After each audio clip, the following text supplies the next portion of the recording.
لا جبرائيل غرغره ما دحتاله ويلي لما غرغرت من غرغره ما دحتاله ilmaha damba lama tusay xinka lama tusay Abdulqaadir markaan dooranayna ana waxba naguma seef garaysneen Bashir markii la dooranayna laba jeer ay aad waxba naguma seef garaysneen haddana waxba naguma seef garaysna laakiin ilmeen inaan xin ku abuurno xin tusna diyaar uma nihin laba Jibraa'iil oo raax iskugu noogmay islana doodimi dibna dhaxmari ma doorashana dibku ma dhaxmarayn intana dibta adduunka ay taalo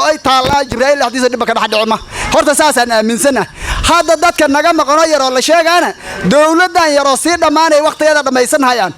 ayayna taladay gaar ugu jiraan nin gaar u socdo malaha sideedana loo fahansan yahay Bashir kana hawsha asaga hoggaanka qaban doono waqtiga asaga ugu tala galan way dhici doontaa asna waa wareejin doona sidaan ka warqabna dhibaato ma jirto sababtaas ku wareejinaana waxa waaye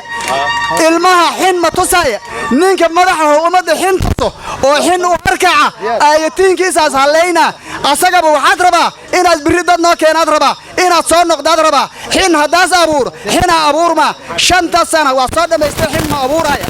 nin noocaas ana maaha laakiin ani waxaan rabaa Bashir in mahad far badan loo celiyo wax tarkiisi wax looga mahadnaqa wixii noo qabtay wax lama iloobaana waa ogsoonay annaga Bashir wixii soo qabtay ballanta maanta ragdaysa ma ogi wax kale Bashir ragdaya ma jiraan ballantii maanta yaani lagu taagan yahay dadka ballanta ku taagan khalad ma ahayn Bashirna wax qalad oo leeyahay ma jirta odayaasha la jirtana waqtiga ay la dhamaysanayeen ballantu ma la taagan yahay laakiin anaga waxaan sheegaynaa hadda leeyahay macallin bardad lagu hayo macallin bardad kana shanta sano ma gaay dhamaata dad aan ka sheegan doono waliba dadka ay sheegan doono waxa u badan dadka berga bubuuna hore gadaal u wada oo ka agdhow aadii doono wax noo dhimaasho tir dadkan kala saan u baahan doonaan annaga shicibaan nahay shicibnimadan ku diyaar ku nahay shicibnimadan ku oomanahay shicibnimadana diyaaran ku nahay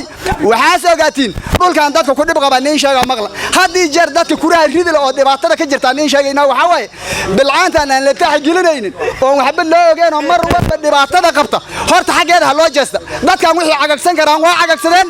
gabdhahan maal walba dhirifka la xaraaruga oo mid la soo bixinayna jiraa la soo bixi macallin bardad gabdhaha la kulmo horta odayaashani waxaan aniga oo aqana saan u wareegsan laakiin gabdhahan aqan